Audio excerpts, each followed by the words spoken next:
En 1849, tras la derrota de la Revolución, Peyret vuelve a sus pagos. Nada le quedaba por hacer en París, la capital francesa ahora convertida en territorio hostil, con sus compañeros presos y los periódicos revolucionarios clausurados, con la represión en marcha y un clima agobiante. En su terruño, Peyret se une a los escasos luchadores republicanos de su región e impulsa la publicación del mencionado Almanaque Democrático de los Pirineos para el año 1850. Una herramienta popular para esos tiempos, que tras un nombre y una apariencia inofensiva, ya que incluye información útil para la agricultura, fragmentos de textos clásicos, efeméridos, poemas y canciones, propone una prédica radical, disruptiva. Los almanaques eran una publicación masiva de esa época y de mucha utilidad en el mundo rural. En la versión de Peyret y sus compañeros tenían un contenido político poderoso y convincente, anticlerical y antimonárquico. El almanaque de los Pirineos se definía como una publicación democrática fuerte en sus principios y su devoción a la causa del pueblo. Tanto lo era que terminó con un proceso judicial contra los dos editores, Peyret y Lamartine, que llevó varios meses y del que recién en abril de 1850 un jurado popular los eximirá como no culpables. Imposible no hacer un salto aquí en el tiempo. 35 años después, y en su nueva patria volverá a las andadas con una iniciativa del mismo tipo, que llevará el nombre de Almanaque Americano. Peyret, entusiasmado con lo vivido, se postula como candidato por su región para las elecciones que debían tener lugar un par de años después. Pero al año siguiente se produce el golpe de Estado de Luis Bonaparte, en noviembre, aunque con la nomenclatura aún vigente de la Revolución. Queda para siempre en la historia con la fecha de el 18 del mes Brumario, que dará título al célebre ensayo de Carlos Marx analizando ese periodo de la vida política francesa. Como dice Horacio Tarcus en su detallado trabajo sobre Peyret, la Revolución de febrero del año 1848 era para él el tercer gran quiebre revolucionario en la historia moderna, después de la Revolución Norteamericana de 1776 y de la francesa de 1789. Pero el 18 de Brumario, el golpe de Luis Bonaparte y la Segunda República nacida de esa revolución, es el relato de una gran ilusión seguida de una gran frustración. Antes, Peyret había estudiado cómo la gloriosa Revolución Francesa de 1789 terminó en manos de el hombre más extraordinario de los tiempos modernos, Napoleón Bonaparte, a quien definirá con dureza. Él pudo haber sido el Washington de la Europa regenerada. Se rebajó a ser un plagiario de César y de Carlomagno. No comprendió su época. Hizo retroceder la libertad y la civilización. Si prestó servicios a la humanidad, fue indirectamente con la gran conmoción que imprimiera a todos los pueblos del antiguo y del nuevo mundo. Enemigo de las ideas que originaron la revolución, restaurador del pasado, calculador de todos los principios. La historia imparcial no puede considerarle sino como una especie de Maquiavelo coronado, porque la conciencia humana no admite que haya grandes hombres sin la virtud. La revolución de 1848 será también una nueva frustración. Peyret es más que un testigo del 18 de Brumario, es uno de los numerosos protagonistas directos, y lo narró a su manera en su historia contemporánea, concluyendo amargamente con la elección en la que Luis Bonaparte se consagra masivamente por el voto popular, gracias a lo cual la Revolución de Febrero había retrocedido.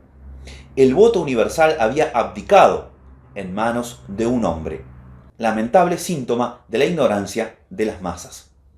Esa primera frustración revolucionaria es tal vez la razón profunda de su visión acerca de las masas populares. Durante toda su prédica aparecerá la idea de que las mayorías, por falta de una educación integral y liberadora, son incapaces de decidir adecuadamente a sus intereses. Aún así, nunca perderá la fe en la democracia, pero siempre pensará que sin educación universal, la democracia conducirá a otras formas de tiranía. Esta experiencia también lo marcará en otro sentido. De aquí en más, Peiret descreerá de los cambios revolucionarios. Les sobreviene una reacción inevitable, escribirá en unos pocos años, que concluye siendo regresiva para los pueblos y retardataria para la historia. Ese fracaso es determinante en su decisión de enfilar su barco hacia el nuevo continente. Pero antes Peiret se recluye en Serret-Castet, su terruño, donde se dedica a escribir cuentos y poesías tradicionales de su región. Allí toma la decisión de irse de Francia. Volvamos entonces a la cubierta de la Junon. Ya estamos llegando al Plata. Y sinteticemos. Tras el fracaso de la Revolución Parisina, episodio de la convulsión europea, Peiret recala primero en Montevideo. Con celeridad se inserta en esa sociedad cosmopolita que ya era la capital de el Uruguay Oriental, expresión con la que mencionará más adelante a ese país en sus publicaciones, para diferenciarlo de lo que hoy es Concepción del Uruguay, ciudad a la que por entonces, en ambas orillas del Uruguay, se conocía simplemente como el Uruguay, asunto que aún hoy causa confusión a las personas entrerrianas allí nacidas, quienes deben explicar a menudo que no son parte de la República Oriental del Uruguay.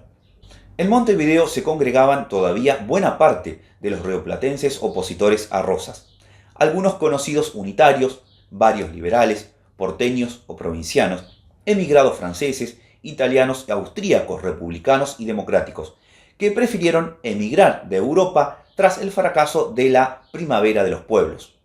Peiret desembarcará allí en noviembre de 1852, cuando aún no ha cumplido 26 años y cuando han transcurrido apenas 9 meses de la derrota de Rosas en Caseros. Desde el momento que descender del barco se inserta en ese nuevo ambiente, gracias a amistades francesas. Él mismo narra que escuchó cómo lo llamaban por su nombre. Montevideo entonces tenía algo más de 30.000 habitantes y la sorprendente cifra de 40 periódicos en diferentes idiomas, y al menos media docena de ellos publicados en francés o en edición bilingüe. L'Hérault, Le Messenger Français, Sentinelle de la Plata, Le Patriote Français, Le Monitor, Courrier del Plata. De allí la fácil inserción de Peiret, que enseguida cuenta con ofrecimientos laborales, y también por eso se explica la frase del discurso de Thiers en la Asamblea Francesa, defendiendo el envío de fuerzas militares al Río de la Plata ante la prolongación del sitio que sufre la capital oriental. ¿Vais a abandonar a Montevideo porque queda muy lejos? ¿Sabéis lo que es Montevideo? Es una ciudad francesa, de cultura francesa, de gente francesa. Nuestros nacionales se habrán ido momentáneamente a Buenos Aires cansados del sitio que vosotros sois incapaces de levantar, pero suspiran por volverse a Montevideo. ¿Sabéis quiénes gobiernan Montevideo? Jóvenes muy distinguidos, educados a la francesa. En ese contexto, Peiret colabora con periódicos locales, El Comercio del Plata, y se convierte en editor de uno nuevo, Le Río de la Plata, que en un par de años no podrá superar dificultades económicas. No podía ser mejor la oportunidad para el ofrecimiento de Alberto Larroque, a quien Peiret conocía de Francia, de sumarse al plantel docente del Colegio del Uruguay. Urquiza, quien ya llevaba más de una década como gobernador de Entre Ríos, le había encargado a Larroque que no escatimara en gastos para conseguir los mejores profesores para el establecimiento creado poco tiempo antes, en 1849. La derrota de Rosas era reciente, y como el resto de los emigrados, republicanos, partidarios de la libertad y la igualdad, era imposible que Peiret no simpatizara con la figura de Urquiza, un caudillo federal diferente, que andaba a la pesca de sabios europeos, para educar a la futura generación de líderes de la nación argentina. Peiret no lo dudó y enfiló el barco en función de la nueva marejada. En Entre Ríos encontraría su nueva patria y desarrollaría durante casi medio siglo una intensa y polifacética labor.